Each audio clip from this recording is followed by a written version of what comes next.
AC चल रहा है फिर भी आपको बहुत ज़्यादा पसीना आ रहा है, चेस्ट एकदम टाइट हो गई है और ऐसा लग रहा है कि दिल की धड़कन एकदम पाल्पिटेशंस आपको आ रहे हैं, बहुत ज़ोर ज़ोर से दिल की धड़कन आ रही है। साथ ही आपको ऐसा लगता है कि आपकी एक चिंता खत्म होती है और दूसरी चिंता शुरू हो जाती है।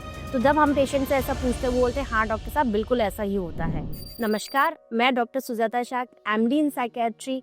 आज आपको जनरल एंजाइटी डिसऑर्डर के बारे में बताने वाली हूँ कि जनरल एंजाइटी डिसऑर्डर क्या होता है, इसमें क्या ऐसे लक्षण आते हैं जिनसे आप ये पहचाने कि आपको ये एंजाइटी की प्रॉब्लम है कि नहीं, कितने समय तक होगी तभी एंजाइटी कहलाएगी, और इसमें कौन सी ऐसी होम्योपैथिक दवा है जिनसे सेवन करने से आपको एंजाइटी को रिड्यूस करने में सहायता मिलेगी। तो सबसे पहले हम समझते हैं जनरल एंजाइटी डिसऑर्डर क्या होता है।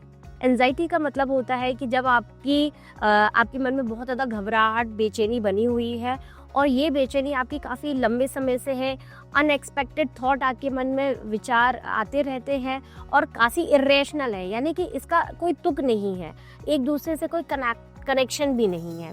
और ये जो प्रॉब्लम है आज के समय पे काफ़ी आम हो गई है। एंजाइटी की अगर हम देखें तो 100 में से 10 लोग ऐसे मिल जाएंगे जिनको एंजाइटी की प्रॉब्लम है, और ये समस्या महिलाओं में बहुत ज़्यादा मिलती है रेदर देन कि पुरुष इससे ज़्यादा अफेक्ट हो।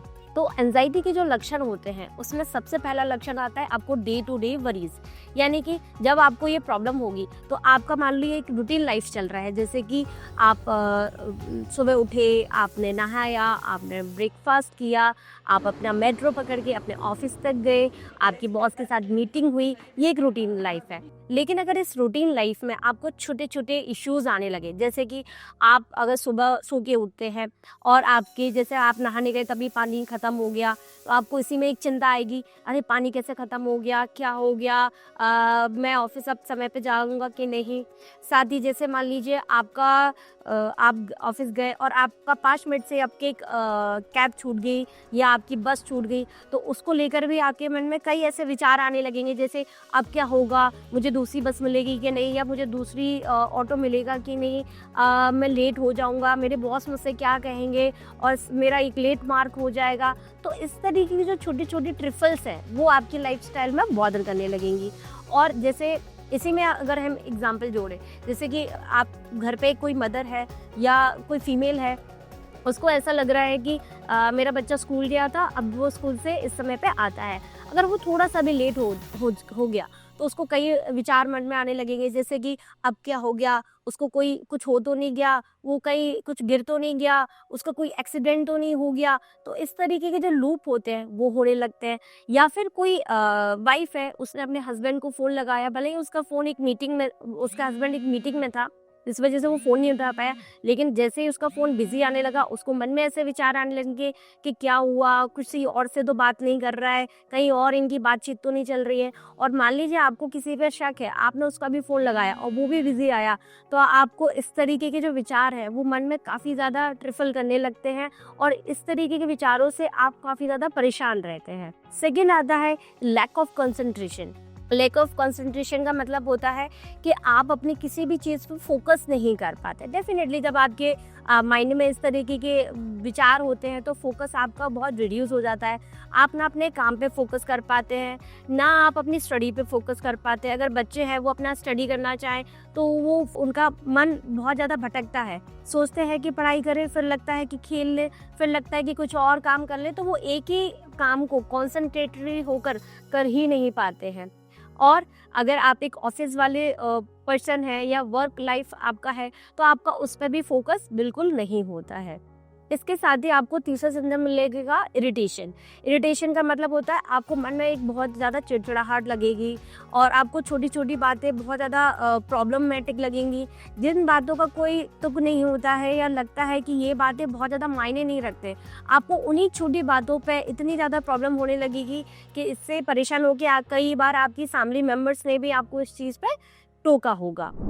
चौथा सिम्टम लगेगा आपको फटीग और स्ट्रेस्ड फीलिंग, यानी कि आपको ऐसा लगेगा बिल्कुल मेरा शरीर एकदम टाइट हो गया है, बॉडी पेन्स होंगे, सर में दर्द होगा, गैस्ट्रिक डिस्कम्फर्ट आपको फील होंगे।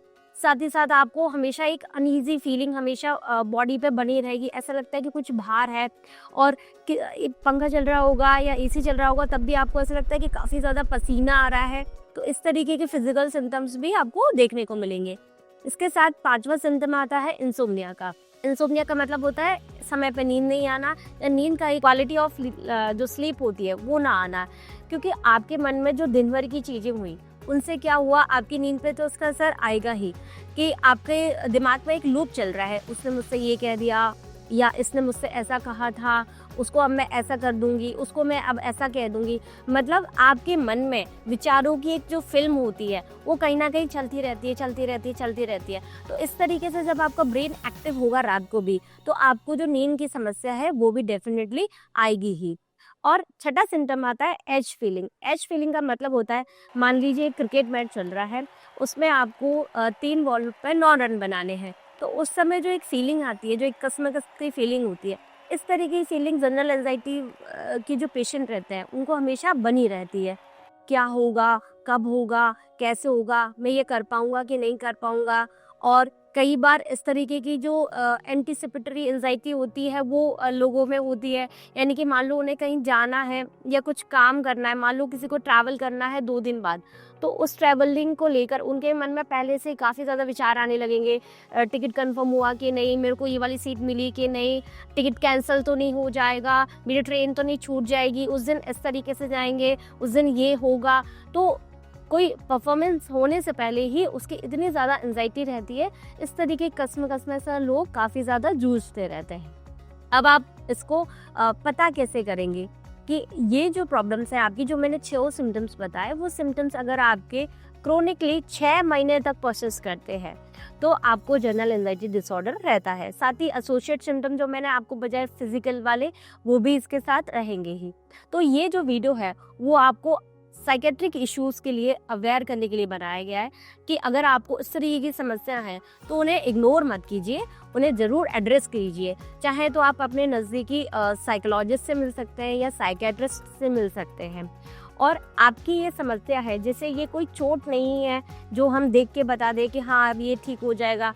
ये आपके मानसिक लेवल पे होने वाली समस्या है, जो कि अगर हम इसको इग्नोर करते हैं तो ये बाद में जाके एक बड़ा रूप भी ले सकती है, तो इनको इग्नोर बिल्कुल ना करें। अब हम बात करेंगे होम्योपैथी की ऐसी 5 दवाएं जिनसे आप एंजाइटी को रिड्यूस कर सकते हैं। सबसे पहली दवा है एकोनेट नेपेलिस 30 CH। एकोनेट में क्या होता है, आपको बहुत ज़्यादा डर लगेगा, और डर के साथ साथ आपको बहुत ज़्यादा घबराहट फील होगी। आपका डर किसी भी लेवल पे हो सकता है, लाइक ये कैसे होगा, प्रेगनेंसी है तो प्रेगनेंसी में ये ना हो जाए, रोड क्रॉस कर रहे हैं तो उसमें भी एक डर लग रहा है। साथ ही आपको रेस्टलेसनेस अगर रहती है, जैसे कि आप अपनी पोजीशन बार बार चेंज कर रहे हो, आप बैठे हो तो उठ जाओगे, इस रूम में हो तो आप उस रूम में जाओगे, लेटे हो तो आप खड़े होगे कहीं और जाओगे, तो इस तरीके के अगर इश्यूज़ होते हैं तो एकोनेट 30 CH में आप 2 बूंद सुबह दोपहर शाम इसका सेवन करें। दूसरी दवा है आपकी आर्सेनिक एल्बम 30। आर्सेनिक एल्बम ऐसे व्यक्ति ले सकते हैं जिनको बहुत ज़्यादा डेथ का फियर रहता है, और उनको बहुत ज़्यादा पैनिक जैसा फील होता है, सांस लेने में डिफ़िकल्टी होगी, सांस नहीं आएगी और बहुत ज़ोर-ज़ोर से वो सांस लेंगे।